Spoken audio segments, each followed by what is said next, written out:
Revirement des Occidentaux, comment la RDC, la République démocratique du Congo, considère-t-elle les différentes positions de la communauté internationale? Et comme vous le savez, au Royaume-Uni, les recours des migrants menacés d'expulsion au Rwanda est désormais classé après l'abandon de ce projet controversé. Et les déplacements avec une forte délégation, à la tête d'une forte délégation du président de l'Assemblée nationale, Vital Kamerhe, à la tribune de la 49e session plénière de l'Assemblée parlementaire francophone, toujours en rapport avec la crise de l'Est de la République démocratique du Congo. Le parti présidentiel vit des moments mouvementés, des turbulences ces dernières semaines, même ces dernières heures. Eteni Longondo a demandé la restructuration des choses au sein du parti et plus de 30 secrétaires nationaux désavouent le secrétaire général Augustin Kabouya. Et Sylvain Mutombo, il s'est prononcé quant à ce. Voilà, madame et messieurs, c'est autour de ces sujets que va tourner l'émission de ce soir. Et comme d'habitude, je m'en vais d'abord saluer ceux-là qui vous apportent de la bonne nourriture. Bien sûr, ils ont préparé chacun des petits biscuits, des quick, des cakes, je ne sais pas moi, des tondolo, ça dépend d'eux. Et je m'en vais saluer monsieur Nganga Mayele. Ou Mayele à Moamba. Moutuya Mayele. Allons-y, comment vous allez? Très bien, madame. Vous continuez, l'intelligence continue à couler. Ce qui fait que je suis maintenant gradé du parti Lumumbiste unifié. Je venais d'être désigné secrétaire général à intérim. Par le fait à la place de Didier Mazenga Mukanzu, qui est nommé ministre de l'intégration régionale. Et donc, félicitations. Merci beaucoup. Nous allons y participer pour donner à Félix Antoine Tshisekedi Tshilombo un appui considérable parce que le parti Lumumbiste unifié, PALU, était sa thèse fondamentale qui sa synthèse de son idéologie et que le Congo devrait quitter l'étape de la forêt vierge dans laquelle règne la jungle, où le gros arbre s'accapare de toutes les eaux de pluie, mais devenir un jardin botanique où toutes les plantes ont la même chance d'être arrosées. Et donc la politique de la gratuité de l'enseignement, la politique de la couverture de santé universelle, la politique de 145 territoires et la relance d'un projet de Laurent Désiré Kabila, Kanyama Kasese, montre réellement l'orientation de la politique de la gauche pour atteindre le jardin botanique du vénérable et immortel patriarche Antoine Gizenga. À ce sens, les militantes et militants du PALU disent c'est l'homme qu'il faut soutenir parce que à l'absence de Etienne Tshisekedi Wamulumba, à l'absence du vénérable et immortel patriarche Antoine Gizenga, il constitue l'homme qui peut réellement faire la politique de la gauche et instaurer ainsi le jardin botanique tant rêvé par le vénérable. D'accord, merci beaucoup. C'était également votre biscuit. Vous en avez profité pour faire l'apologie de votre parti politique. Mais il en existe deux, non? Palou. Bon, admettons. Allons-y. Allons-y, madame, comment vous allez? Bonjour, madame Josette. Bonjour aux téléspectateurs. Oui, en forme, madame. Bon, moi, je n'ai pas un biscuit, j'ai un croissant. Voilà, allez-y. Et j'interpelle encore une fois, parce que moi, je ne laisserai pas le gouverneur, le nouveau gouverneur. Monsieur le gouverneur, essayez un peu de réglementer cette affaire de kermesse. Vous voyez, nous sommes pendant les grandes vacances. Les enfants ont étudié pendant 9 mois. Ils ont besoin de se rafraîchir, de reposer leur cerveau. Alors, lorsqu'on nous amène tout le temps des kermesses, nous ne voyons pas l'impact de ces kermesses. Qu'est-ce que ces kermesses apportent à notre jeunesse? Je ne vois pas. Essayez un peu de voir comment vous pouvez un peu estomper ce phénomène parce que les terrains que nous avons, peuvent permettre aux jeunes d'éclore leurs talents. Mais lorsque tous les terrains sont occupés par des petites cases, soit disant que ce sont des kermesses. Se transformant des fois en cousou. Voilà, donc quelque part, on n'aide pas. Oui, oui. Quelque part, on n'aide pas notre Vous connaissez cousou, je pense. Oui, oui, oui. Tout Quinois connaît ce que c'est qu'un cousou. C'est ça. Il n'y a pas longtemps que moi j'ai appris ça. Oui, merci madame. Ok, merci. Parce que par rapport à ça, il y a les bruits, alors qu'il y avait une réglementation. Il n'y a pas longtemps qu'on avait parlé. Et je crois que c'est le commissaire provincial aussi s'est levé. Voilà. Contre les nuisances sonores. Nous avons les nuisances des terrasses, les nuisances des églises aussi qui pilulent dans la ville, et on ajoute encore les nuisances sonores des kermesses. Vous voyez, un peu dans la ville et en effervescence. Or, nous devons un peu être calmes pour réfléchir que d'habiter une ville où il y a trop de bruit. Vous savez, Kinshasa devient comme une forêt. Vous savez, on dit toujours que Bakombo la Kazambate. Alors, Kinshasa devient comme une forêt. Il y a la saleté. Daniel, parce que nous n'apprécions pas. Monsieur le gouverneur, essayez un peu de travailler là-dessus. Okay. Parce que moi, je vous ai dit, monsieur le gouverneur, je vais vous évaluer après une année. Vous êtes encore gentil. Vous êtes très gentil envers le gouverneur. Et je crois en vous, vu que vous nous aviez promis Kinshasa et Asika, nous vous attendons à l'œuvre. D'accord, merci beaucoup.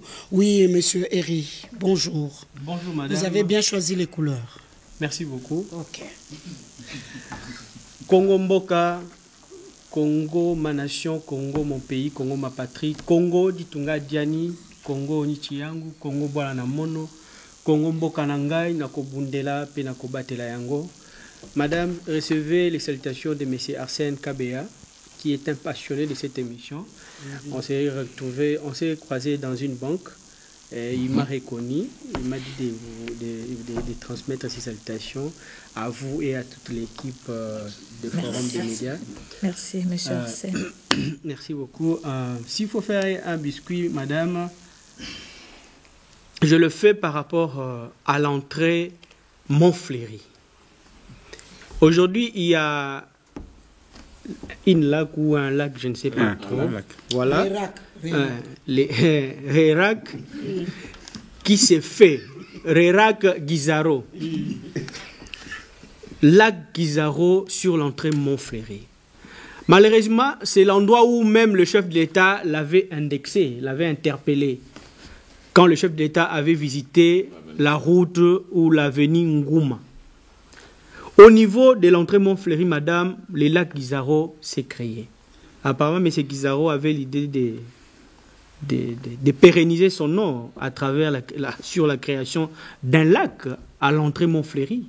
Aujourd'hui, quand vous arrivez avant l'entrée Montfléry, vous devez imaginer comment contourner pour sortir de l'autre côté et reprendre la route Ngouma. Les gens qui habitent Montfléry, ils doivent encore contourner pour entrer de l'autre côté. Vraiment, c'est regrettable, c'est déplorable quand on voit le chef de l'État qui fait une descente de terrain et qui interpelle le ministre et quelques semaines après, rien ne fait, surtout au même point où le chef de l'État avait interpellé le ministre, c'est là que nous avons aujourd'hui les lacs Guizaro. C'est regrettable. C'est là prouve à suffisance.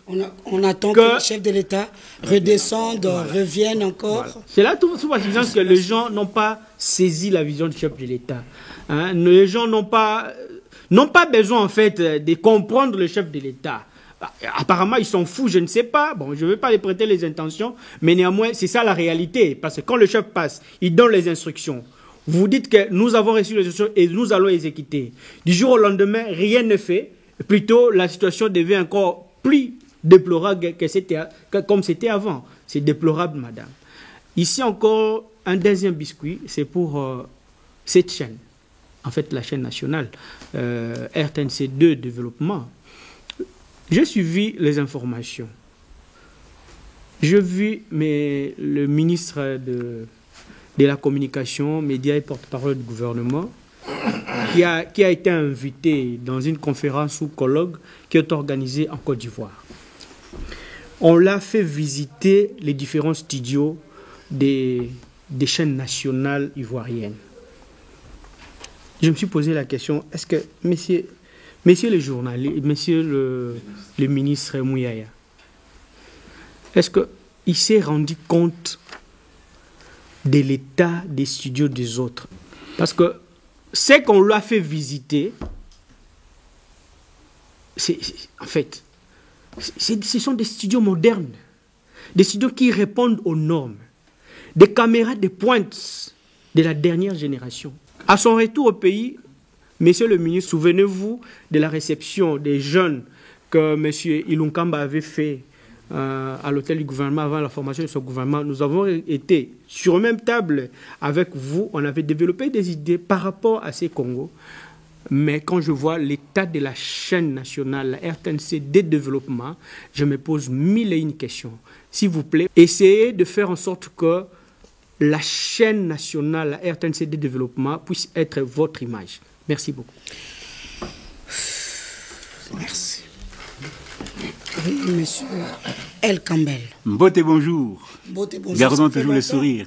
Ça fait longtemps. Hein? Exactement. Oui, vous étiez parti où? Non, un peu de retraite pour se refaire les idées. Ok. Alors, votre biscuit? Bon, je lancerai un message particulier aux Quinois qui représentent l'ensemble de la population de notre pays. C'est un message d'éducation sanitaire. Je suis pharmacien. Je dois dire à la population que le médicament est un poison. S'il guérit, il faut le traiter avec beaucoup de précautions. Il ne faut pas consommer les médicaments de manière donc avec légèreté.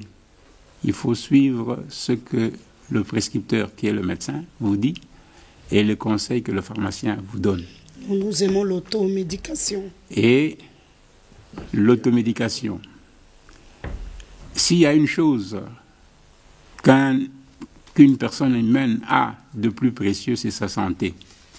Il faut vraiment veiller à sa santé pour ne pas tomber dans les mains de charlatans. La pharmacie où vous vous approvisionnez en médicaments, posez-vous la question de savoir qui vous sert votre médicament. Est-ce un pharmacien? Est-ce un charlatan? Votre vie dépend de vous-même. N'achetez pas la mort. Allez chez la personne indiquée pour avoir le conseil qu'il faut, pour avoir le médicament qu'il faut. Et l'autre, c'est quel médicament encore? Parce que nous voyons ce qu'on nous propose aujourd'hui. C'est ça exactement. Les médicaments qu'on nous propose. Les médicaments a ceci de particulier que c'est une denrée qui ne peut circuler qu'entre les mains expertes. Donc, votre voisin ou la pharmacie qui est voisine à votre habitation ou n'importe qui se livre à vous dire un matin, un midi, un soir, comme ça, par cœur, sans référence scientifique sérieuse, expose votre vie à beaucoup de préjudices. D'accord. Donc, chers frères congolais, toute population habitant le Congo, prenez soin de votre santé, c'est un bien d'une valeur inestimable parce que quand vous perdez la santé, quels que soient les millions d'argent que vous pouvez avoir, récupérer la santé, c'est difficile. D'accord. Mieux vaut prévenir que guérir. Et l'éducation passe par la prise de conscience. N'achetez pas votre médicament chez les charlatans. Rendez-vous bien compte que la personne qui est derrière le comptoir où vous voulez vous approvisionner est bel et bien un pharmacien. Merci. Merci beaucoup. Oui, monsieur Jean-Luc Kaka, bonsoir. Bonsoir, je vous remercie pour l'invitation. Je salue les co-débatteurs. Congolaises et Congolais qui nous suivent, ainsi que les expatriés. Quel est votre chips de ce soir?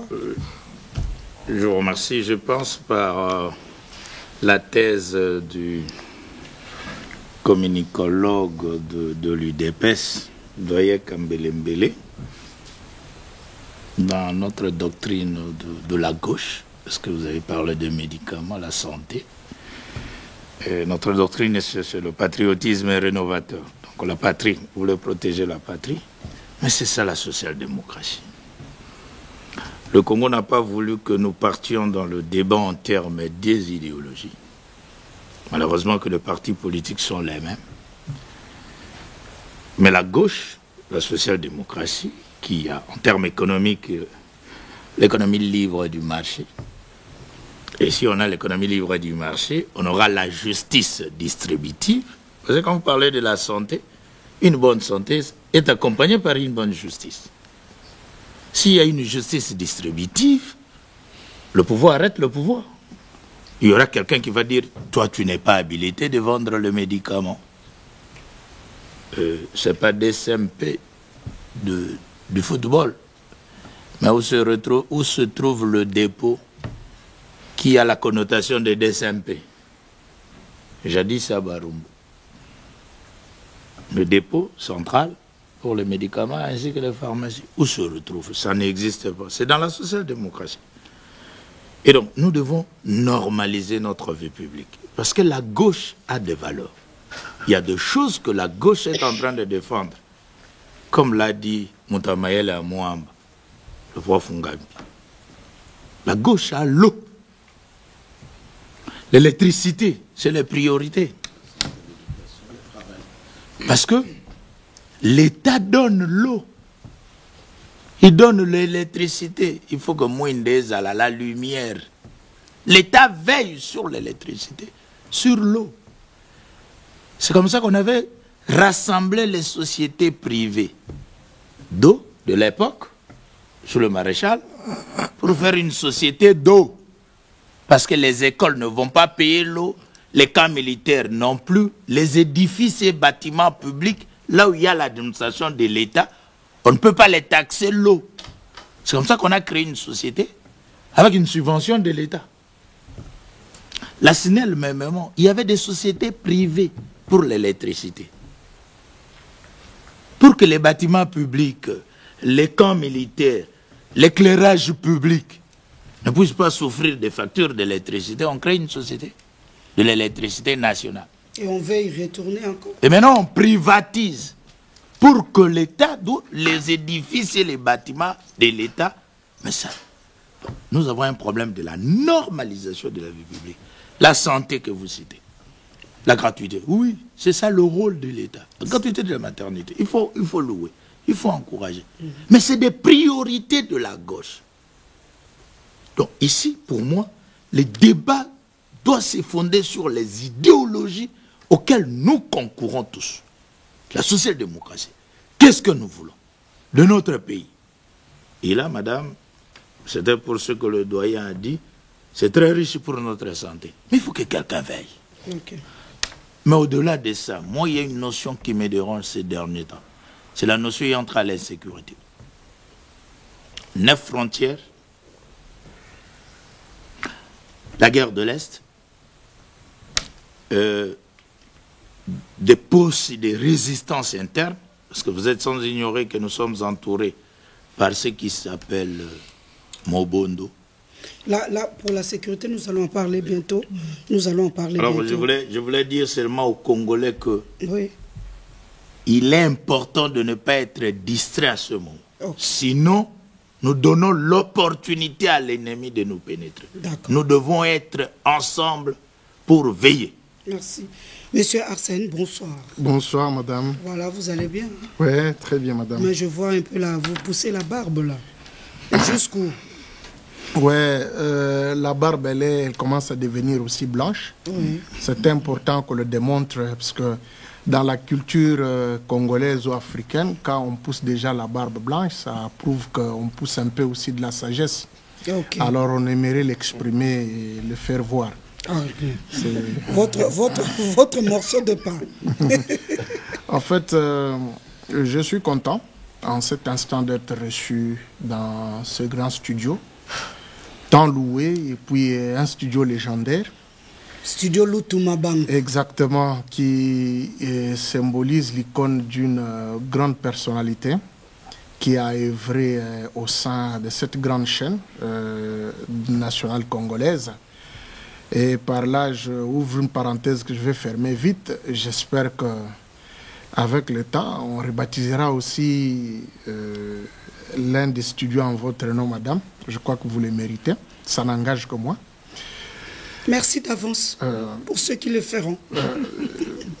Espérons, madame, et on croit que ça sera possible. En cet instant, mon biscuit, moi, se tourne vers nos amis de l'Est. Hein. Et en cet instant, j'émets un souhait le plus vif par rapport à la guerre.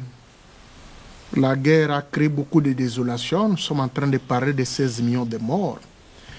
Et en cet instant, on nous informe par des chaînes, au travers des chaînes crédibles que Kanyabayonge venait de tomber récemment. Et on a vu un très grand mouvement de désolation qui s'exprime par les déplacements en masse de population, des enfants qui sont sans abri et des femmes qui sont vulnérables en train de fuir la guerre.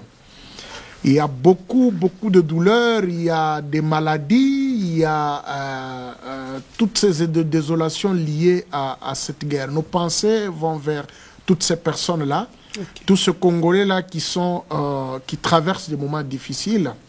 Mais également, notre pensée nos pensées plutôt vont vers tous les compatriotes avec lesquels nous avons l'amour du pays en commun. Ceux qui croient que la paix est possible, les efforts du gouvernement ne sont pas vains, et puis ceux qui espèrent à ce que les choses se normalisent et que la guerre de l'Est finisse un jour. Voilà à ce qu'on pense et on espère qu'avec la grâce de Dieu, parce que je suis croyant, je crois que les choses vont s'arranger de plus en plus et que nous parlerons de la paix. Et pourquoi pas parler aussi du développement de ce grand pays qui a pour mandat d'être le géant de l'Afrique et pourquoi pas la solution aux problèmes du monde entier. Voilà un peu mon petit biscuit par rapport à la situation actuelle du pays. D'accord. Bonsoir, monsieur Gandhi. Bonsoir, madame. Oui, je veux voir un quinquet là. Ça va, hein? Bah, ça commence à aller un peu, Okay. mais je n'ai pas encore toute ma vitalité puisque je suis passé ce mois-ci de deuil en deuil pendant 4 semaines, et toujours les dimanches. C'est vrai. Nous avons perdu 3 membres de famille en France, et puis un 4e ici à Kinshasa. Donc toutes les semaines, on était en deuil, ça pose un problème. Okay. Moi, mon biscuit... Vous ne visez pas un poste quelque part là? Comment? J'ai pas compris. C'est pas des frais de famille que vous envoyez à la trappe. C'est l'analyse d'ici, je pense. C'est dit, hein. Même ce soir, je pense qu'il y aura des bousculades, puisqu'il y a eu des enterrements, puisqu'il y a des réunions de famille. Mais ça fait partie de la vie. Moi, mon problème, mon biscuit, ou du moins on peut l'appeler comme on veut, mon machikwang, hein, pour être authentique, aujourd'hui, c'est un problème épineux. Un problème épineux pour nos populations. Ce problème, c'est lequel? C'est le transport. Puisque si on veut faire fonctionner l'économie d'un pays, c'est le transport et la route ou les routes. Et je ne comprends pas comment une ville comme Kinshasa, qui se veut une capitale, une des grandes capitales africaines, ne peut pas avoir un moyen de transport ou des moyens de transport appropriés. Mais jadis, à l'époque de Mobutu, la population était 2 fois moins que cette population qu'il y a dans la ville de Kinshasa. On avait près ou plus de 2000 bus. C'était quel bus? Sotras? C'était STK, c'était STK. STK. Il avait acheté plus de 2000 bus. Et la circulation était très bien. Mal géré, on est dans le bifoula-foula. Oui, il y avait aussi des privés existaient avec des foula-foula. L'État, il y avait quand même des grandes compagnies privées qui pouvaient se respecter, même si les conditions au niveau des foula-foula n'étaient pas des conditions acceptables. Mais au niveau officiel, l'État avait mis à disposition des populations des bus acceptables, propres, qui passaient aussi des messages. Si tu bois, ne conduis pas. Si tu conduis, ne bois pas. Des trucs comme ça. Donc aujourd'hui, on se retrouve dans une situation où la ville a triplé sa population. Il n'y a plus de transport en commun de l'État. Ça n'existait pas. Ce qu'il y a aujourd'hui au niveau des Transco, c'est inacceptable. C'est pas possible. Comment on peut comprendre et expliquer l'absence du gouvernement dans une politique des transports? Comment on peut comprendre l'absence de la ville? Les gens se bousculent pour devenir des gouverneurs, mais on ne voit pas de moyens de transport. Ça pose un problème. Et en même temps qu'on a des difficultés d'avoir des bus ou des bateaux sur la voie navigable ou des trains sur le plan au niveau des rails, en même temps, les routes, il y a des trous partout. On est pendant la saison sèche. C'est un moment approprié pour pouvoir essayer de rattraper le retard que nous avons dans la construction de routes au niveau de la ville capitale. Quand tu regardes la commune de Kinshasa, les Barumbu et autres, où il n'y a plus de routes, les routes n'existent pas. On ne voit pas le mouvement du gouvernement pour pouvoir travailler nuit et jour ces routes-là pour que d'ici la rentrée, que les enfants, les parents qui vont au travail puissent faire des choses normalement. C'est ce qui cause des embouteillages. Ça cause des embouteillages. Le gouvernement sert à quoi? Le gouvernement sert à quoi? Quand vous regardez les bus privés qu'il y a ici, les taxibus, les taxis, sont dans des conditions abominables. On accepte, on laisse ça passer. C'est inacceptable. Des risques énormes. Les gens circulent dans ces bus-là sur des bancs. Ce sont des cercueils. Et quand on voit une voiture privée passer, hein, vous n'avez pas mis votre ceinture. Mais quand on voit des bus là passer, il y a des ceintures nulle part. Au lieu que les gens soient assis sur des sièges normaux avec des ceintures si possible, mais ils sont sur des bancs comme de la bétail. Allez dans d'autres villes, dans d'autres pays, vous verrez que même des bêtes circulent dans des conditions beaucoup plus appropriées qu'ici. Allez, pour les gens qui voyagent, ils le savent. Oui, même au Kenya, on voit comment les bêtes... Ça pose un problème. Notre ville est assaillie par des moyens de transport inappropriés. Prenez un hélicoptère ou un avion pour ceux qui voyagent. Quand vous regardez Kinshasa, quand vous arrivez, vous verrez que Kinshasa est rempli de la couleur jaune. Donc il y a aujourd'hui, je n'ai pas de statistiques, mais je le dis par rapport à ce que je vois, on dirait qu'il y a plus de taxis et de taxibus que de voitures personnelles. Et puis ils circulent n'importe comment, dans n'importe quelle condition, sans respect du code de la route. Ça pose un problème. Et il faut que le gouvernement puisse décréter un état d'urgence au niveau du transport dans la ville de Kinshasa. Avec l'appui de la ville, il faut que d'ici dans les 3 mois, qu'on voit un changement. Qui dit transport, dit aussi des routes appropriées, des routes acceptables. Aujourd'hui, on est en train de perdre quelques 2 ou 3 communes là, où il n'y a que des piétons qui peuvent circuler, encore dans des situations difficiles. Et ce n'est pas encore la saison de pluie. Ils ont du mal déjà à circuler. Mais quand il y aura la saison de pluie, donc il y a des entreprises qui ne vont plus fonctionner, il y a des conséquences économiques. Oui, je m'arrête là. Bien sûr, bien sûr. Oui, monsieur Pompon, bonsoir. Bonsoir, madame. Oui. Bonsoir à nos téléspectateurs ainsi qu'à nos co-débatteurs. Voilà. Bon, je n'avais pas de biscuits, mais en écoutant les différents biscuits, ça m'a donné une réflexion. Vous savez, moi, je suis au niveau de l'Assemblée nationale. Et pour comprendre, je vais rassembler les différents biscuits. C'est-à-dire qu'il faut comprendre comment est régenté l'État avant de faire une demande ou une pression. On a parlé de l'électricité, on a parlé de l'eau, on a parlé des routes et des transports. De la santé. Tout ça, ce sont des obligations d'une nation ou d'un État par rapport à sa population. Ça s'appelle le bien-être. Alors, pour y arriver, il y a un cheminement. C'est-à-dire que les Anglais appellent ça les meeting pots, c'est-à-dire c'est ça l'État, où il y a les éléments en interaction. Mais il faudrait un travail en amont. Qui fait ce travail, c'est la population via les représentants, les députés nationaux. Nous sommes en pleine vacances parlementaires et pendant les vacances, c'est un travail que les députés font. C'est-à-dire le règlement intérieur, demande à un député de rester d'abord sur les 3 mois, un mois ininterrompu, avec la base pour récolter les informations. Et à la fin des vacances parlementaires, les députés dressent un canevas, c'est-à-dire un rapport pour mettre toutes les questions toutes les questions où les députés ont communiqué avec la base, c'est-à-dire des questions sécuritaires, des questions politiques, sociologiques, ainsi de suite. Et ces rapports doivent être déposés au niveau des bureaux de l'Assemblée nationale et les bureaux vont compiler les 500 rapports pour aller avec ça au niveau du gouvernement. Et lorsque le gouvernement élabore un programme, le gouvernement ne fait pas de la magie. Il prend seulement les informations que les députés ont déposées pour transformer ça en programme.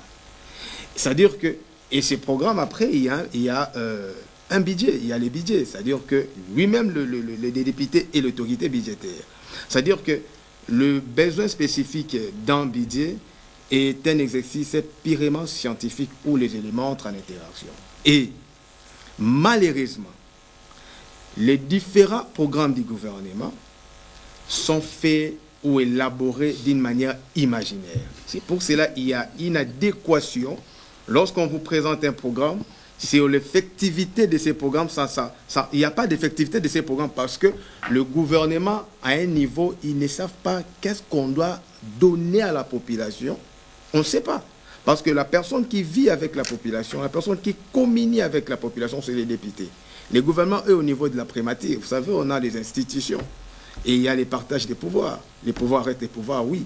Mais il y a un pouvoir qui travaille d'une manière permanente avec la population qu'on appelle le pouvoir législatif, qui représente la population, qui vote les lois, qui contrôle. Maintenant, ici, je vais vous donner... J'avais écrit ça. La législature a 5 ans. Sur les 5 ans, la législature a 9 sessions, hormis la session inaugurale, extraordinaire inaugurale. La législature passée, la 3e législature, sur les 9 rapports qu'on devrait avoir par les députés nationaux, j'ai eu quand même 5 pour vous montrer. La session de septembre 2019, on attendait 500 rapports des députés. Les députés ont déposé qu'il y a 19 rapports. Non. La session de mars 2020, les députés ont déposé 85 rapports. La session de septembre 2020, 54 rapports. Session de septembre 2029, 328 rapports. Session de mars 2022, 272 rapports. Alors que la session de 2022, rapport des vacances parlementaires. Comment? Toutes les sessions comprises. Non, j'ai parlé de la législature. Alors, et des sessions. Donc, session, c'est 3 mois. Alors que la session de septembre, qui est une session budgétaire, hormis l'OFIP, ou hormis la loi des finances qu'on vote, il y a aussi la reddition des comptes, où chaque député vient pour défendre sa circonscription. Mais ce qui est étonnant, tout député prend les micros pour défendre une circonscription qui est la leur. Pendant qu'il n'a pas déposé un rapport pour dire que non, vous avez dit, vous avez promis ça pour telle province, vous avez fait pour telle province et vous avez abandonné ma province. Est-ce que vous avez déposé un rapport? L'exécutant exécute via le travail qu'a fait un député. Et l'exécuté est là, vous n'avez rien déposé. Il va exécuter quoi? Et on veut faire croire à la population qu'on la représente. Moi, je pense que la nation, c'est une affaire de tout le monde. C'est comme une marmite où la maman prépare le pondou. On peut vous dire que non, je prépare le pondou, mais ce n'est pas que le pondou. Il y a de l'eau, il y a les sels, il y a les fées, il y a des épices, il y a des ndembe, ainsi de suite. Et puis, l'intelligence de la personne qui prépare. Comme c'est que moi je fais là. Comme c'est que vous faites. Voilà, alors, très bien. Et ça donne le goût du pondou. Voilà. Sans les différents éléments, on ne peut pas parler du pondou. C'est-à-dire qu'aujourd'hui, on ne peut pas dire Tshisekedi est méchant parce qu'il n'a pas fait la route, comme a dit mon ami de Montfléry. Mais il faudrait demander la question, est-ce que la population est-elle exigeante?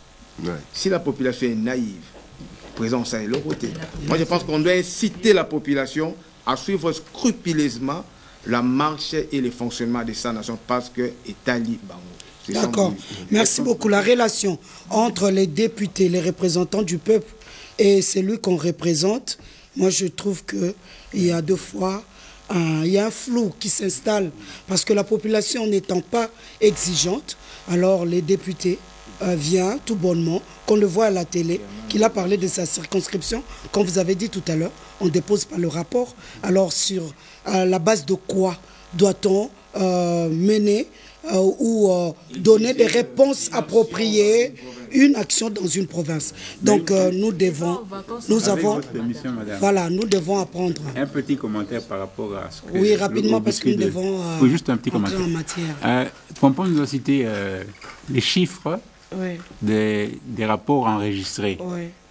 C'est une information capitale qui n'est pas partagé par la population. Non, pas du tout. Non, c'est partagé parce que moi, je suis un moniteur. Je fais le monitoring parlementaire. Ça, c'est dans mes rapports. Parce qu'aujourd'hui, j'ai passé toute la journée ici. Je devrais mener le rapport qu'on a eu à effectuer, on a eu à faire. Mais dis-moi, au-delà de ça... Permettez que je termine mon idée. Attendez d'abord qu'il puisse terminer. Oui, peut-être que c'est distribué d'une certaine manière. Oui, c'est distribué parce qu'il y a des conférences. Mais la population n'est pas sensibilisée sur la nonchalance des députés. Et il faudrait que ce soit stigmatisé pour qu'on voit que ces gens-là, ils vont là-bas pour somnoler, voter pour, non, contre et neutre à la fois sur une même question, sans qu'ils ne produisent un travail. Et je dirais même plus, parce qu'à un certain moment, avant d'être politique, on a été dans la société civile, j'ai participé à plusieurs sessions comment on appelle ça, les sessions budgétaires. Connaître le calendrier budgétaire.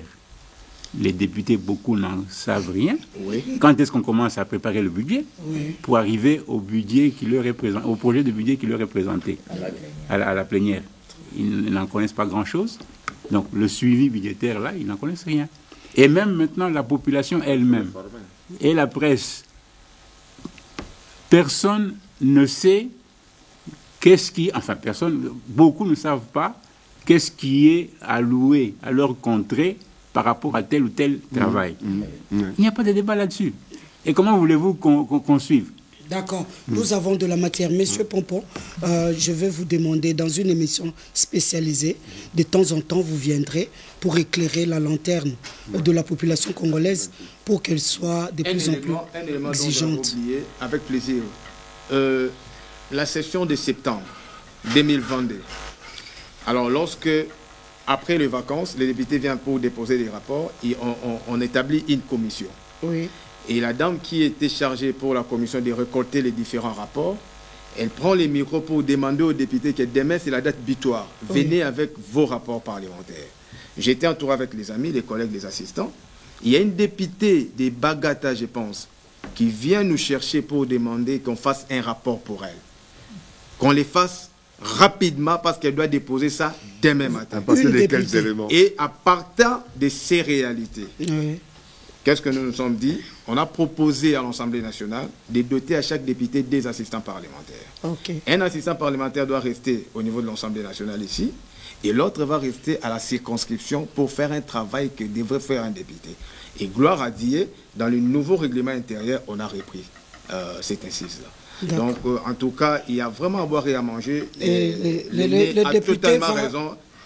Il y a d'ailleurs, certains disent l'Assemblée nationale serait une caisse de résonance. Pourquoi? Parce qu'au sein de l'Assemblée nationale, il n'y a pas vraiment de plumes, il n'y a pas vraiment de crème.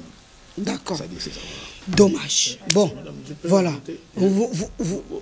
Pour enrichir ce que doyen a dit, c'est important, mais ce n'est pas le sujet du jour. Pour l'Assemblée. Un problème de logistique se pose dans notre Assemblée nationale. D'abord, l'endroit où ça se situe, c'est la salle du ministère des Cultures et des Arts.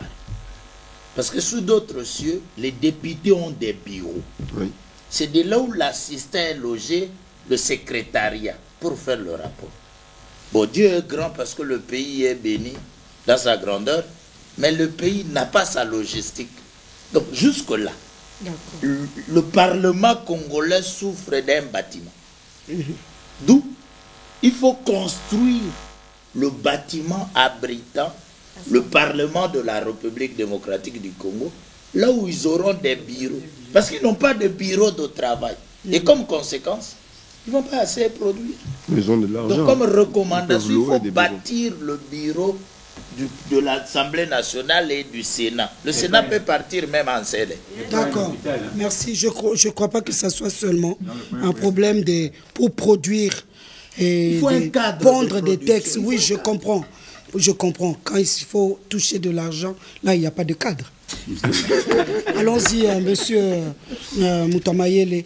Oui, nous l'avons dit à l'introduction de l'émission que nous allons parler de ces revirements des Occidentaux par rapport à la crise à l'est de la République démocratique du Congo. Finalement, la communauté internationale revient sur les bons sentiments. Tout le monde commence à tirer à boulet rouge sur le Rwanda. Et que peut-on dire, comment cela réconforte notre position en tant qu'État, la République démocratique du Congo? Je ne pense pas que l'État congolais, notre objectif, c'est de suivre une déclaration sortant de la bouche d'un secrétaire d'État ou d'un ministre occidental pour nous satisfaire. La demande du Congolais aujourd'hui, c'est le retrait des troupes rwandaises du territoire congolais pour que ces mamans, ces enfants de Massissi retrouvent la quiétude pour pouvoir vaquer librement leurs occupations. C'est l'essentiel. Je ne tomberai pas dans une aussi satisfaction comme en Fatine, hein, de croire que tel a déclaré, tel a déclaré, tel a déclaré. En diplomatie, il y a aussi ce qu'on appelle la diplomatie de l'indifférence polie. On peut trouver juste un concept pour une satisfaction psychologique. Tu sors content, il a dit. Mais le fait, le vrai, c'est quoi? Moi, j'ai besoin de voir un langage très dur vis-à-vis de cet Hitler du XXIe siècle, surnommé Paul Kagame, avec instruction ferme de dire arrête. Parce qu'il y a aujourd'hui, madame, le rapport des experts des Nations Unies qui établissent l'existence de plus de 4000 militaires rwandais sur le territoire congolais. Et on y ajoute encore aujourd'hui, on parle aussi de l'Ouganda, sur le territoire congolais.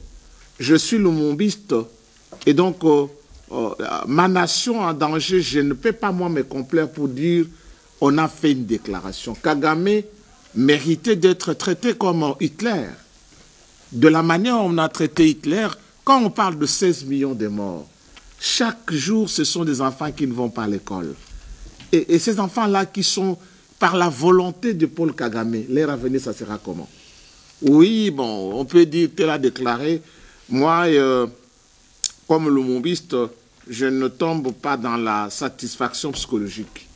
Je voulais voir des sanctions contre Paul Kagame et des sanctions dures contre Paul Kagame prises par toutes ces puissances-là. Bon, est-ce que Paul Kagame a cessé de satisfaire les désidérata de toutes ces puissances? Madame, la vie, même notre vie, il y a le temps de l'ascension. Il y a le temps de l'apogée, il y a le temps du déclin. Tout le régime au monde passera. Vous pouvez avoir été un grand roi. Vous pouvez avoir été un grand chef qui a stabilisé le Rwanda. Mais la nature elle-même vous dira que vous n'êtes qu'un humain. Vous avez eu votre temps et le temps passera. Ce qui fait que lorsque vous entamez le 3e âge, vous vous réveillez chaque jour avec j'ai mal au dos, j'ai mal aux dents. Et il faut croire que tout régime arrive à ça. Se réveiller le matin avec mal au dos, c'est un régime qui a atteint le 3e âge et qui va vers le déclin. Si pas un déclin politique, mais au moins les déclins arrivent, même au sein de votre propre population qui vous avait applaudi. Elle arrivera à un moment à devenir trop critique. Et les failles commencent à se faire voir. L'hypocrisie de la grandeur, nous l'avons vécu ici au Zaïre. À un moment, tout le monde croyait que Mobutu était un grand président en Afrique. Mais vers la fin, tout le monde a démontré que ce n'est qu'un léopard. Hein? Un lion on a dit quoi? En papier. En papier. Des grands papiers. En papier. L'armée que nous avions vantée a été défaite par le petit Kadogo en bottine ou en quoi là? En botte à caoutchouc. Non, l'armée avait laissé. Mais quand l'armée laisse, madame, c'est quelle armée alors? D'accord. Merci beaucoup. Oui, merci beaucoup. Oui, monsieur Arsène, ces différentes positions de la communauté internationale, c'est en notre faveur, non?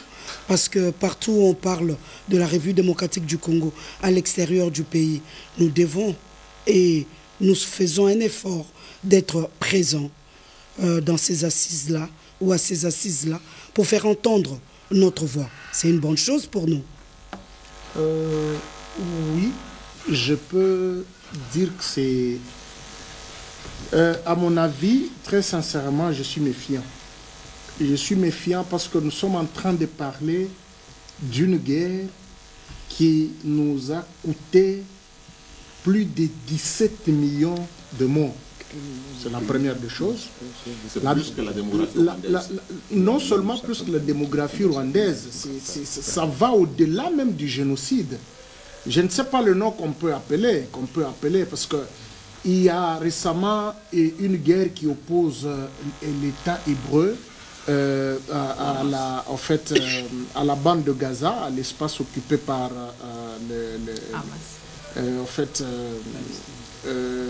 en Cisjordanie et le reste du couloir, qui a coûté 35 000 morts, mais c'est médiatisé comme jamais auparavant.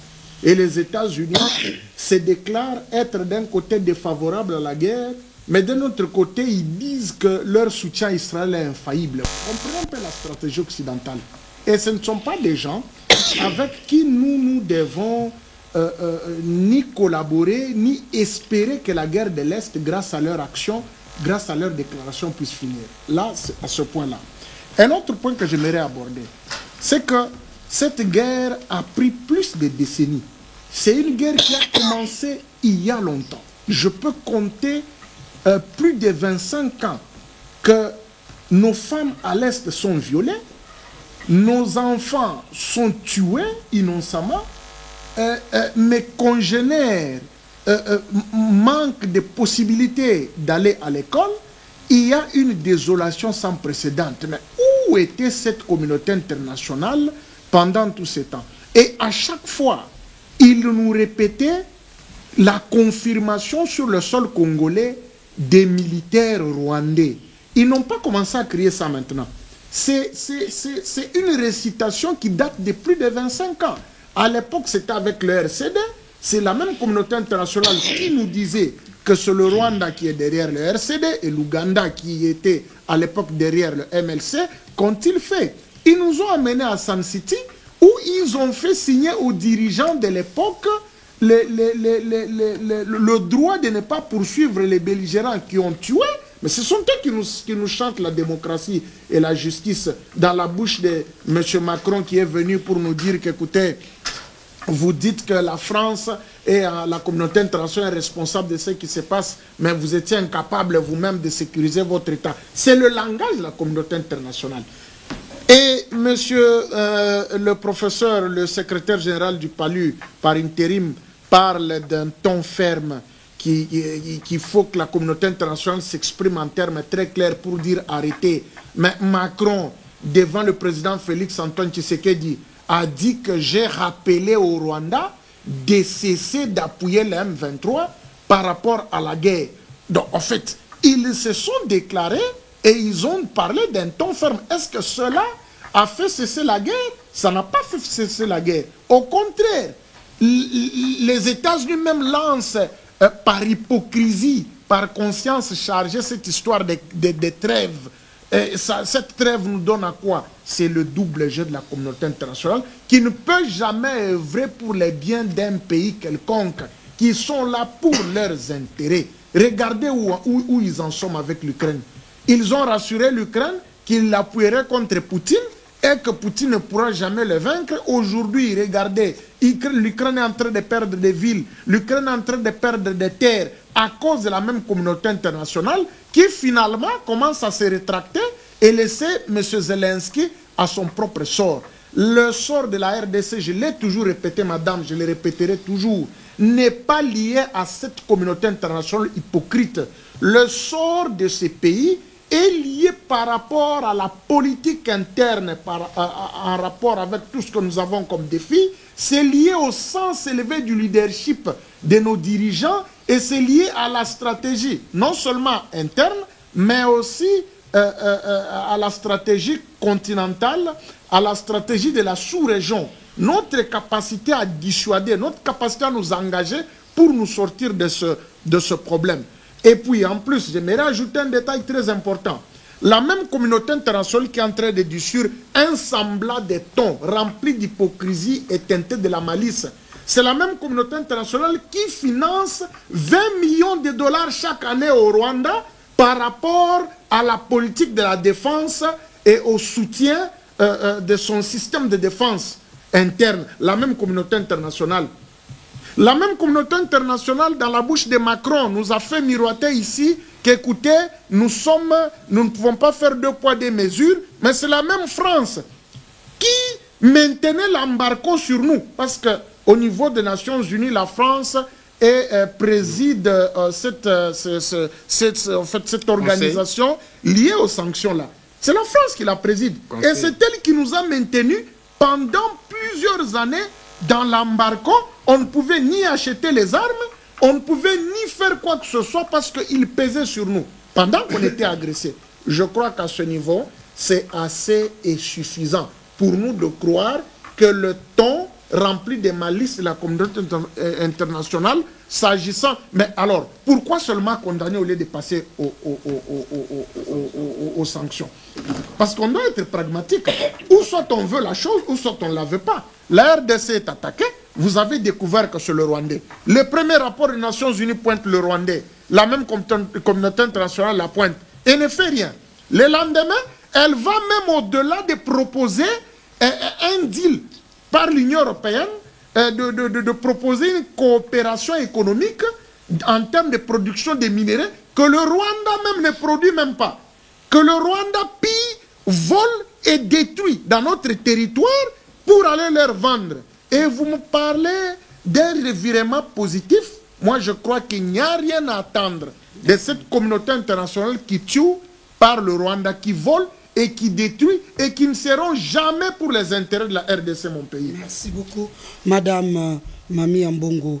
Oui, il faut émettre des réserves. Et finalement, cette communauté internationale, peut-être, bon, elle se rend compte que la République démocratique du Congo, il est temps pour que ce pays soit libre, pour qu'elle puisse jouer son rôle dans les concerts des nations. Merci beaucoup, Madame Josette, pour la parole. Permettez-moi de présenter mes félicitations à Monsieur Robert. Merci. Pour votre nomination. Monsieur le secrétaire général. Le secrétaire général, longue vie à vous et que vous puissiez exceller parce que vous êtes la 2e personne ici au forum à être élevée et nous attendons la 3e personne. Qui sera-vous? Merci, Madame. Concernant ce problème de l'Est et tout ce que la communauté internationale est en train de faire, le gel de 20 millions d'euros qu'on avait, qui était destiné au Rwanda, pour le Rwanda, et il y a aussi le fameux projet de la Grande-Bretagne qui consistait à expulser les demandeurs d'asile vers le Rwanda. Je me suis dit, ce sont des décisions qui font en sorte que nous puissions croire à la bonne foi de la communauté internationale. Oui, mais nous n'attendons pas ça. C'est plus que ça que nous demandons. Et la communauté internationale connaît la préoccupation du Congo. La communauté internationale connaît ce que nous voulons. Nous voulons la fin de cette guerre. Nous voulons que les 4000 soldats rwandais qui sont sur notre territoire puissent déguerpir parce que ces 4000 Rwandais ont un objectif de soutenir le M23. Or, on dit que le M23 a moins des hommes. Mais vous voyez, le Rwanda envoie 4000 soldats sur notre sol. Et je me suis posé la question, ils sont entrés comment? Nous les avons vus comme ça. les FARDC, vous avez vu 4000 soldats entrer, faire une promenade dans notre pays, sans pour autant les bloquer. Madame, c'est ce qui est bizarre. Moi, je me dis, pour que cette guerre termine, c'est à nous de prendre conscience. Monsieur Arsène, tout à l'heure, a relevé le problème de Kiev. On a fait miroiter à M. Zelensky, nous allons vous soutenir, nous allons vous donner l'armement qu'il faut. Et chaque fois qu'il y a des réunions, on voit la solidarité européenne vis-à-vis de Zelensky. On lui donne ceci, on lui donne autant de millions d'euros, on va te donner les armes qu'il faut. Mais entre-temps, Poutine continue à pilonner. Et aujourd'hui, Poutine commence à pilonner Kiev, la capitale. Mais il est entouré des pays européens qui lui promettent. Mais je me dis, mais Zelensky finira par fuir. Parce qu'on ne voit pas concrètement l'apport des pays européens par rapport à Zelensky. Ce sont seulement des promesses. On le gave des promesses, mais la réalité est tout autre. Ben alors, avec tout ce que nous voyons ici, cette manière que la communauté internationale essaie de nous distraire, et enfin, il y a la trêve ici. Madame, la trêve était signée du 5 au 19. Ouais. Mais le 7 déjà, le M23 a commencé. Il a voulu, je crois, reconquérir, un territoire Matembe, quelque chose comme ça. Il y a eu des affrontements entre le M23 et nos Maïmaï. Donc cette trêve, c'est au détriment de la République démocratique Madame, du Congo. J'ai dit la fois passée, c'est une distraction. Nous devons sauvegarder notre pays, nous devons sauvegarder notre patrie. Ce que la communauté internationale est en train de faire ici, madame, le 15 juillet, c'est l'élection au Rwanda. Moi, je me suis dit, cette trêve ici a été décidée pour permettre à ce que les élections se tiennent au Rwanda, que ces soldats-là, s'ils votent, qu'ils aillent voter. Polo, peut-être ils vont encore revenir sur notre territoire. Et ne nous laissons pas berner, madame. Nous devons combattre. C'est notre pays. Non, j'aimerais qu'on puisse bien comprendre par rapport à la réflexion que vous venez de mettre tout à l'heure. Donc, comme il y a les élections au Rwanda, il y a trêve. Oui. Donc, je sais que nos frontières sont toujours poreuses.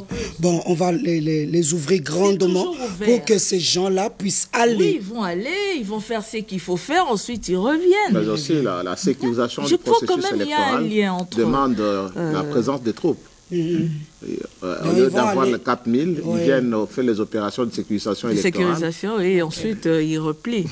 Ils entrent comme ils veulent, madame. C'est quand même déplorable. Et pour terminer, madame, cette guerre, nous la voulons qu'elle finisse.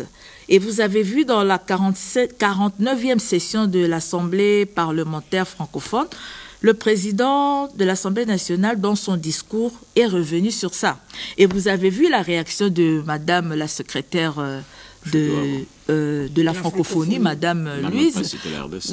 Elle n'a même pas cité la RDC, elle n'a même pas fait allusion, mais le président Kamere est revenu sur...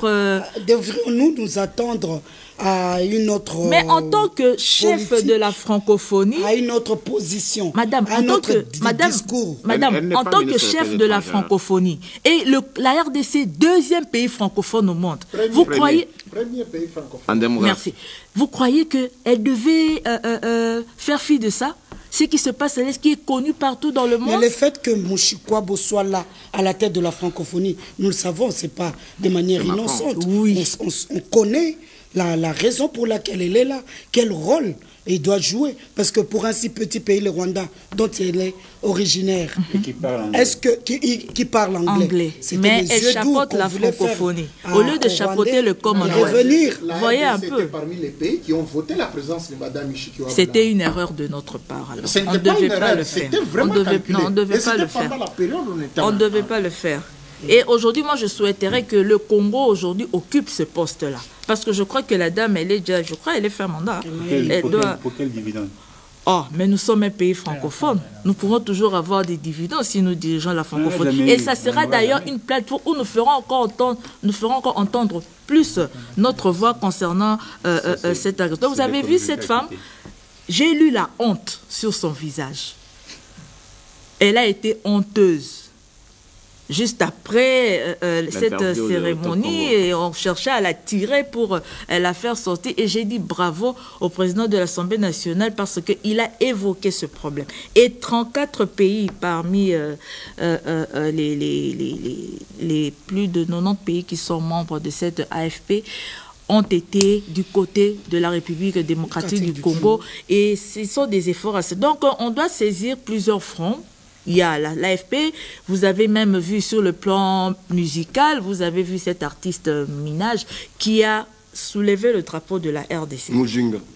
Bon, je ne sais pas si c'est une Congolaise, Nicki Ah, Minaj, qui a d'origine- évoqué le problème de congolaise, la RDC. Vous avez Par ses aussi ancêtres. un rappeur aussi qui a parlé de ce problème de la RDC. Donc, vous voyez, le problème de la RDC est un peu est porté par tout le monde. Voilà pourquoi je me suis dit... C'est la raison pour laquelle la communauté internationale est revenue sur le problème du Rwanda, geler l'argent, demander au Rwanda de retirer ses troupes. Vous avez vu même lorsque le chef de l'État était en France, j'ai dit à Kagame de retirer ses troupes. Mais vous le lui dites. Mais pourquoi vous l'imposez? Il n'y a pas une contrainte. Kagame entend et il ne fait rien. On ne sanctionne pas le Rwanda, ni aux Nations Unies, ni dans toutes ces structures sous-régionales. C'est comme si on a peur de ce pays. Mais qu'est-ce qui se passe alors? Ou vous avez peur du Rwanda? Le Rwanda, c'est un pays comme tout autre. Vous voyez le grand Congo, mais c'est un petit pays au coin là qui malmène le Congo. Organisons notre armée pour récupérer ces territoires. Mais madame, pour conclure maintenant, tout ce que la communauté internationale est en train de faire ici, c'est comme si il veut nous dire, voilà, nous avons dit au Rwanda de faire ça, ça, vous aussi en retour, qu'on vous mette ensemble. Parce que vous savez qu'à la fin du mois, les deux présidents doivent se voir. Mais maintenant, ils doivent se voir. Pourquoi? Parce que les conditions que nous avons données, le M23 n'a pas encore rempli. Le retrait de ces soldats, le cantonnement, la démobilisation, tous ces préalables ne sont pas remplis. Mais maintenant, le président rencontrera Kagame. Pourquoi? Alors que les préalables ne sont pas remplis. D'accord. Vous l'avez rappelé. Voilà, vous avez parlé tout à l'heure de la présence à la 49e session plénière de l'Assemblée parlementaire francophone du président Vital Kamerhe. J'aimerais à ce que nous puissions nous rafraîchir un peu la mémoire en proposant un extrait de cette participation. C'est ce qu'on peut appeler la moisson intéressante à soutenir de ces assises à Montréal, grâce au lobbying mené par le président de l'Assemblée nationale congolaise, le docteur professeur Vital Kamerhe.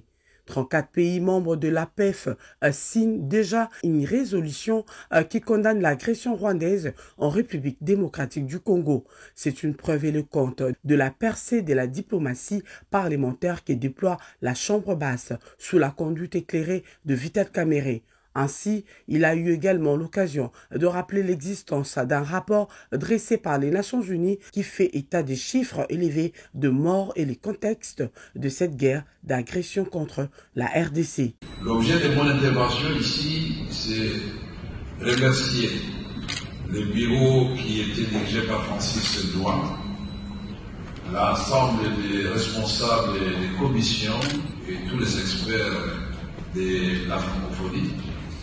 Et au-delà des bureaux, des sections, tous mes collègues parlementaires réunis ce jour, qui ont voté à l'unanimité une résolution sur la guerre en République démocratique du Congo et la volonté de tous, c'est de voir cette guerre prendre fin et pour que la paix revienne dans l'ensemble de la région du Grand Lac.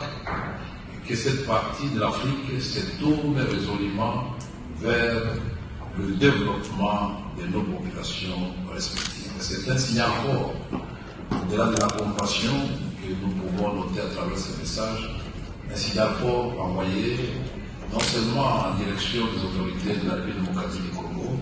Ainsi comme l'a conclu l'honorable président Vital Kamerhe, la solution la plus simple consiste au retrait des troupes rwandaises et ougandaises du sol congolais. Ceci permettra, espère-t-on, de laisser la voie à une perspective des résolutions de ces conflits qui a tant duré au pays de Félix-Antoine Tshisekedi Tshilombo. Oui, monsieur Jean-Luc Kaka. La percée de la diplomatie, et comme nous avons suivi dans cet élément, le Rwanda n'a pas d'autre solution que de quitter le sol congolais. Mais quand? Oui, je vous remercie. Je salue la présence du président de l'Assemblée nationale, Vital Kamerhe, avec une diplomatie agissante. Ce n'est pas agitante. Parce que la diplomatie, serait d'autres penseurs, serait définie comme le rapport entre la politique et le mensonge. Et donc, quand vous avez affaire à un bon diplomate, c'est quelqu'un qui a des nerfs entre le dribble et le rouble. Et donc, il y a des positions par rapport à la manière dont vous présentez votre pays et l'influence des membres qui composent votre ensemble. Et donc, vous avez le rapport visible et invisible. Pour les convaincre, il y a des techniques appropriées. Et là, c'est un pas. Cela ne signifie pas que c'est la fin de la guerre. Parce qu'on ne termine pas la guerre par une diplomatie. C'est juste pour pallier les émotions. Parce que la guerre est purement économique. Et la guerre de la RDC a pris un temps de la colonisation à la décolonisation. De la décolonisation, nous avons participé à ce que nos pères ont participé dans la zaïrianisation. Et les machines ou les bibendés, les unités de production appartenaient à des groupes et des firmes, ce qui démontre qu'ils sont partis à ce qu'on appelle le capitalisme en outrance pour essayer de contourner la zaïrianisation. Après le capitalisme, ils ont atteint le stade le plus performant qu'on appelle la mondialisation en utilisant l'Internet comme instrument de contrôle, et la mondialisation s'opère avec les multinationales, c'est-à-dire des entreprises qui sont plus puissantes que les États. C'est-à-dire, le groupe Bolloré peut faire partir 42 présidents africains sans tenir compte, mais c'est une entreprise. Donc, Bill Gates peut déplacer des présidents. Donc, Google, Apple, c'est-à-dire, ces multinationales sont plus puissantes et sont intercontinentales. Alors, le Rwanda, que je n'aime pas citer, entre guillemets, est entouré par le... Vous pouvez s'appeler le président Kagame, mais n'est qu'un instrument de la mise en musique de la politique mondiale. Et il serait comparable à l'Israël ces derniers temps. Il serait comparable à l'Israël. Vous avez vu que l'ambassadeur israélien a sapé les gens aux Nations Unies contre Gaza. Il s'en fout même de... Parce que le bâtiment serait construit par les Juifs. Et donc, alors les multinationales de l'Est, des minéraux, de l'époque jadis, vous ignorez les Allemands, professeur Ngambi de l'histoire, la bande Est, c'est allemand, américain et français. Les entreprises de l'époque sont des entreprises françaises. Et vous savez que la France a participé dans l'opération turquoise. De l'Est, il en a eu le sort des morts. Le mot génocide, c'est l'origine, la France. Et pour camoufler l'opinion internationale, il récupère le Rwanda pour éviter les génocides dont la France serait acteur majeur. Et la France a participé par Artemis 1, c'est les opérations. Artemis 1, Artemis 2, avec incidence de génocide. Et pour éviter que la France soit citée, la France fait la promotion du Rwanda pour qu'on ne rappelle pas le génocide. Il est venu faire les yeux d'eau. Voilà, alors. Et c'est multinational avec Madeleine Albright et Bill Jefferson Clinton, parce que c'est le père. Le père, c'est Bill Jefferson Clinton. Et il est vivant. Que faut-il faire? C'est ça le problème. De ces multinationales instrumentalisées, nous devons nous organiser. C'est-à-dire, cette diplomatie du président serait bonne, mais nous avons la somnolence. Parce que vous êtes à Kinshasa, observez, Eri, chercheur. Vous avez le centre culturel français ici, non? Ils s'organisent, ils vendent le coca, les bières, ils font la promotion des ouvrages, les danses. L'ambassadeur, il fonctionne bien parce qu'il a des sous qu'il n'a pas en France, mais qu'il produit localement. Maintenant, allez voir s'il y a le centre culturel congolais en Belgique et à Paris, non. Pour organiser cette communauté, de se retrouver et de faire le lobbying de leur pays. Je n'ai rien à voir avec les musiciens, parce qu'ils sont bien organisés, ils retrouvent les communautés. Mais les communautés organisées scientifiquement, politiquement, c'est ce qu'on appelle diaspora, sous d'autres cieux, ils se sont organisés pour améliorer leur pays, parce qu'ils sont partis là-bas. Nous, depuis les années, quand les gens partent, ils changent de nationalité. Ils ne rentrent plus. Même ceux qui sont ici officiellement, ils partent pour ne pas rentrer. Même ceux qui travaillent, ils mettent l'argent pour ne pas rentrer. Donc, il y a une conception que ici, ça ne marche pas. Quand on part pour du bon. Mais la communauté n'est pas bien organisée à l'extérieur. Si la communauté congolaise serait bien organisée à Bruxelles, à Paris, à Londres, et que ça constitue le lobbying pour la promotion du pays, dans 48 heures, on met fait à la guerre. Si nos communautés seront bien organisées, pas en termes d'insultes et d'injures, parce qu'ici, chez nous, on vend plus les injures, les insultes, il n'y a pas de respect de la personne humaine, la personne privée n'est pas protégée au pays, tout ce qui injure des mamans, des papas, est sur WhatsApp, tweet. Donc, il y a un problème. Et sur le plan des valeurs et de culture, nous avons des problèmes. Et donc, le problème ici, du président de l'Assemblée, madame, c'est un problème d'organisation.